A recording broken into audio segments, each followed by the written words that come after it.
everyone. Welcome again to Why Jesus 2 podcast. So this time around we have two guests, not just one. So we have Adrian and we have Danae. So thank you so much for having me. We're so glad that you both agreed to join us, perhaps a little bit under duress, but so today we're talking about relationships, okay? So first off, are you guys dating? Yes. Yeah, we are actually going on our 15th month here, I believe. 16th almost. Wow, kudos for you for keeping track. Yeah, thank you. Today must be really impressed that he's keeping track of how many months that is that you guys have been dating. So are you guys working? Are you in university? Like, where are you in life right now? Well, honestly, a little bit of both. At the moment, we're both at a university studying education. Oh, okay. So you're planning careers in the education field, perhaps teachers? Yeah, or exactly. something like that? Okay. Well, we definitely need a lot more teachers. We're kind of running out of teachers, so that's awesome. So are you about to graduate? Are you just starting your studies? Where are you? So this is actually degree 2, so I'm at the beginning of degree 2, but I have about a year and a half left. Okay. So the end is in sight. For Yes. both of you. It's not exactly the end yet, but it's coming. Time will fly. Okay, and judging by your faces, you're really looking forward to having the end come soon. Okay. So you are a year and a bit, correct, away from finishing your training in education, which means you'll be able to then work and so on. And you're dating. You have been dating for a while.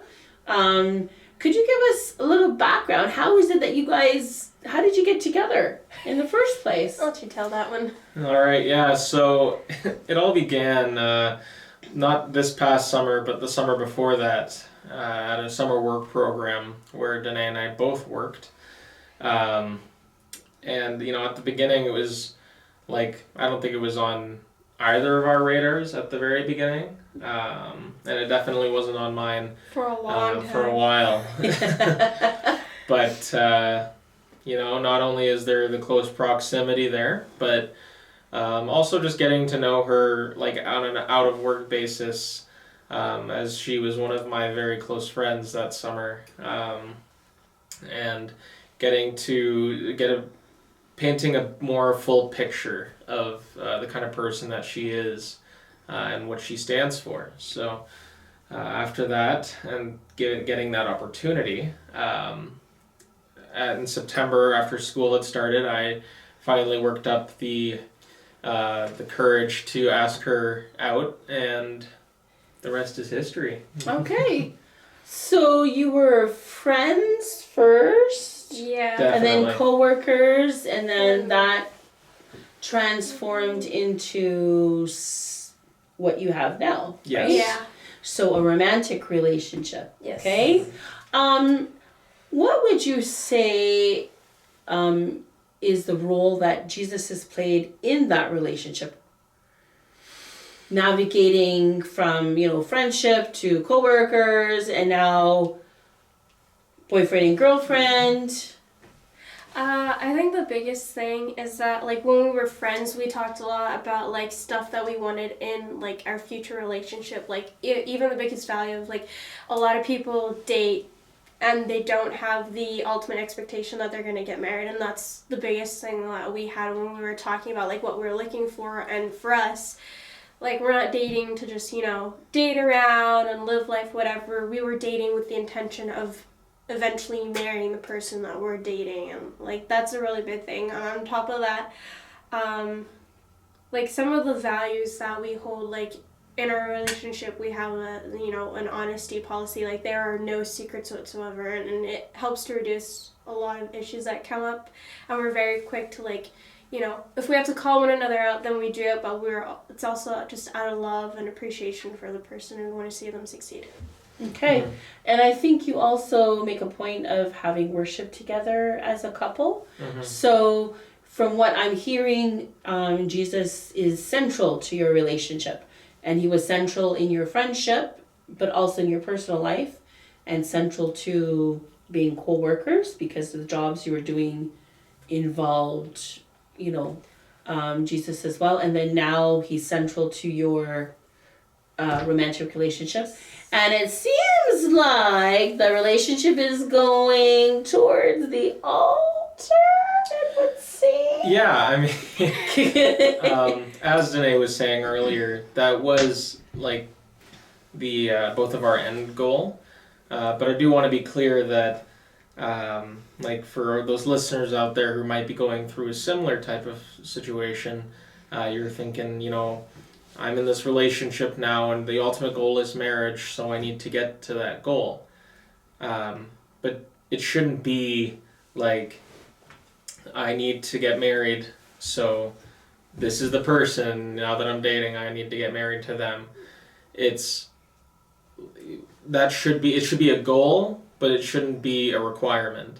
Like making sure that, like our host here had said, that Jesus is central in the relationship and that he is central in your personal life and on your own personal walk.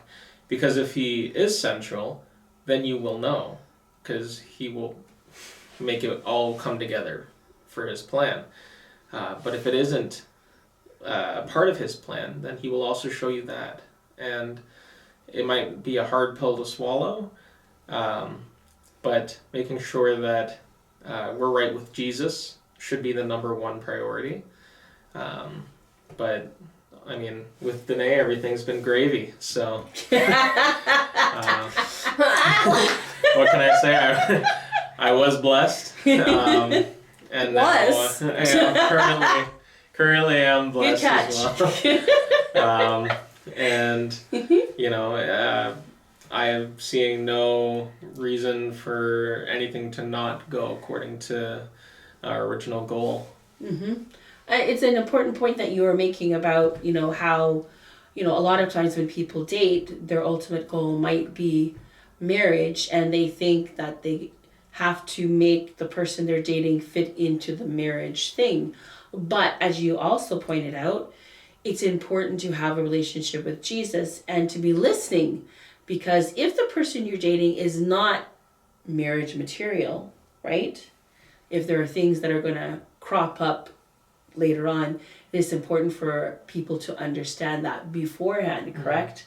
Mm-hmm. And many times God is actually trying to tell us, or point out warning signs that there's some things that are not quite whatever. And of course, having said that, we're not saying that,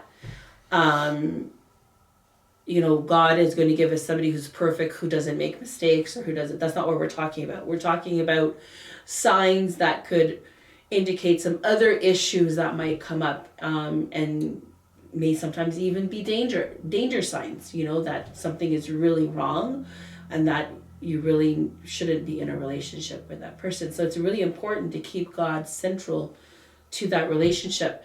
Having said that, what challenges have you found in your romantic relationship, like dating? What things have you guys had to deal with that come with dating that perhaps you didn't have to deal with, as friends or with your other friends or co-workers or whatever?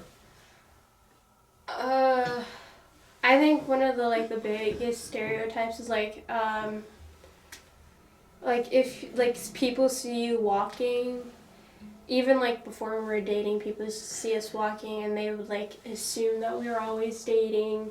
And it was no, we're just friends. Please let us even that respect, and just being able to have a good, healthy relationship with somebody else. It was always the assumption.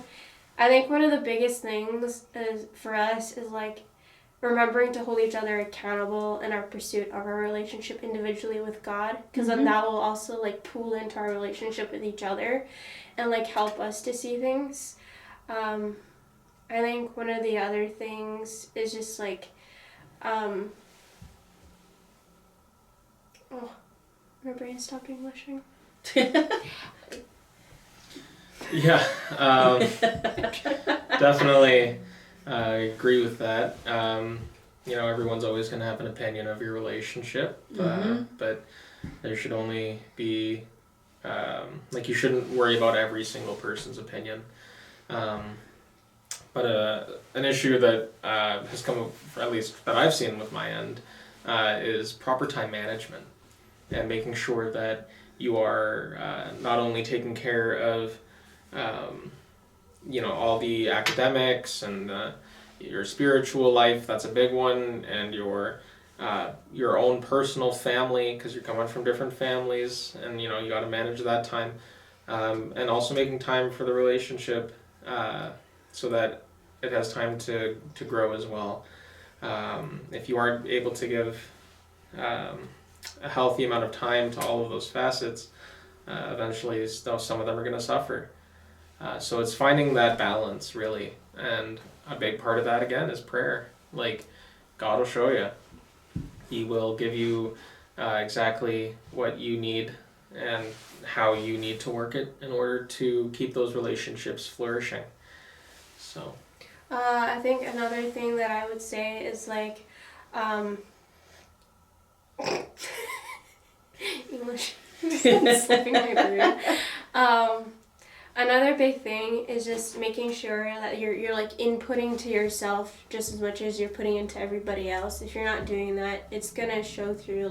Especially if I was getting stressed about something, I discovered and am working on it that sometimes it would pool onto him, and it wasn't fair to him at all, and it's never fair to your partner that they're taking the brunt of whatever's going on with you. It's making sure that you're finding good outlets and self-care for yourself to make sure that that's important, which is sometimes taking walks or doing crafts, doing exercises, reading, spending time with God, things to make sure that you're letting that out. And that's the one thing about the best things I think about having a relationship with God is you have somebody else that you can pull out to, that will completely understand and get it, who will just listen to you and will understand exactly where you're coming from, and it will reduce and help you not to pull all the negative things onto your partner, because it's nothing you want to have simmering in your relationship. It's just always being frustrated and stressed with each other. It's not at all what you want. You want a relationship that's peaceful and harmonious, that you encourage each other, that you strengthen one another. Yeah. Would you say that it's also key to have separate interests and separate time, as opposed to being together, 24/7 kind of thing? 100%. Making sure that you also have your own personal pursuits and hobbies. For example, Danae loves to read. So when I see her reading, and or even if I'm maybe texting her and she tells me, she was doing a little bit of that, I try to just back off so that she has that time to do that.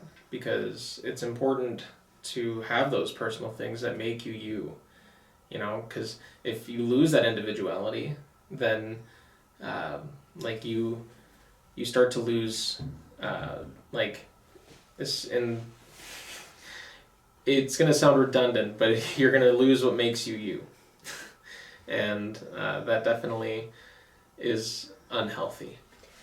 I was gonna add on to that. One of the biggest things, I know, when you first start dating, it's so exciting. This is your person. You want to spend all the time in the world, and then you sit there and you're oh yeah, I have other stuff I want to do. There's other things I want to do, and then you're but I want to spend so much time with them. So a part of earlier what Adrian was saying was finding that balance, and making sure that if your partner's doing whatever, well then you're perfectly fine, because you were perfectly fine doing your own thing before you guys started dating, before you guys even met.